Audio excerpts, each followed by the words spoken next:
संजय चावरे प्रभाग क्रमांक 5 मधून नगरसेवक आहे। आमच्या इथं माननीय गडकरी साहेबांच्या करकमलाद्वारे 2024 ला किनखेडे लेआउट ते शांतीनगर असा अंडरब्रिजचा प्रस्ताव मंजूर झाला आणि त्या मंजुरीकरता मी माननीय नितीनजी गडकरी साहेब, माननीय आमदार कृष्णाभाऊ खोपडे यांचा खूप खूप धन्यवाद करतो।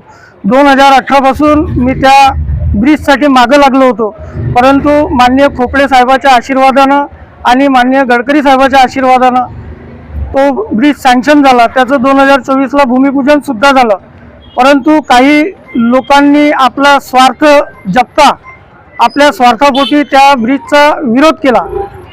त्या ब्रिजचा विरोध करण्याचं मूळ कारण म्हणजे लोकांच्या गाड्या पार्किंग होणे, लोकांच्या घरासमोर मंडप टाकणे, रोड घेरून घेणे असा तो त्यांचा स्वार्थ आहे।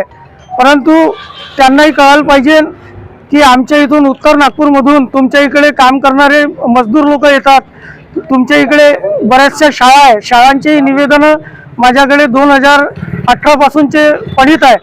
त्या ज्या निवेदनाच्या भरोशावर आपण त्या ब्रिजची मागणी केली होती। आज लहान लहान मुलं आमच्या उत्तर नागपुरातून पूर्व नागपुरात विविध शाळांमध्ये शिक्षणाकरता जातात।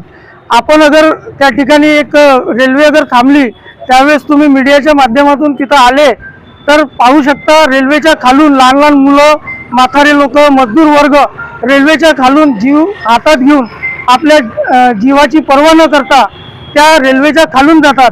आणि असे त्या ठिकाणी झालेले ॲक्सिडेंट मी माहितीच्या अधिकारात शांतीनगर ठाणा आणि यशोदा ठाण्यातून माहिती अधिकार काढला तर 2016 पासून तर 18 पर्यंत 28 लोक यशोदा ठाण्याच्या हद्दीत त्या रेल्वे लाईनवर मरण पावले आहे आणि 20 लोक शांतीनगरच्या हद्दीत जे रेल पटरी येते त्या पटरीवर असे 20 लोक म्हणजे असे टोटल 48 लोकांचा मृत्यू, अमानुष मृत्यू त्या ठिकाणी झालेला आहे।